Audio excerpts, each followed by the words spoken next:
چوہیا انسان کو نقصان پہنچاتی ہے، اور اس پر بہت سے واقعات ہیں۔ یہ چیزوں کو کھاتی کم ہے،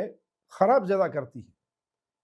اس لیے رسول اللہ صلی اللہ علیہ وسلم کا ایک فرمان ہے کہ یہ چوہیا گھر میں آگ لگا دیتی ہے، اور وہ اس طرح کہ گھر والوں نے چراغ جلایا ہوا ہے یا آگ جلائی ہوئی ہے اور وہ سو جاتے ہیں، آگ جلتی رہتی ہے، اور آگ کے اندر کوئی ایسا دھاگا ہے، ایسی چیز ہے جس کو یہ چوہیا پکڑ کر اس کو کھینچ کے کہیں اور لے جاتی ہے، جس سے گھر کے اندر نقصان ہوتا ہے۔ رسول اللہ صلی اللہ علیہ وسلم نے فرمایا سوتے وقت چراغ بجھا دو، برتن ڈھانپ دو، کیونکہ بسا اوقات چوہیا آ کر پورا گھر جلا دیتی ہے۔ امام قرطبی رحمہ اللہ فرماتے ہیں کہ اس حدیث میں واضح ہے کہ اگر گھر میں ایک شخص ہو تو وہ سونے سے پہلے آگ بجھا دے، اور اگر زیادہ ہوں تو پھر وہ ڈیوٹی لگا کر سوئے کہ جو آخر میں سوئے وہ اس آگ کو بجھا دے، تاکہ حدیث پہ عمل ہو جائے،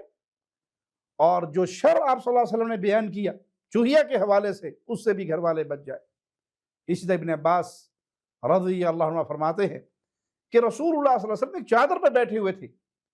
تو ایک چوہیا چراغ کی آگ لے کر آئی اور اس نے چادر کے تھوڑے حصے کو جلا دیا، تو آپ صلی اللہ علیہ وسلم نے فرمایا سوتے وقت چراغ بجھا دیا کرو،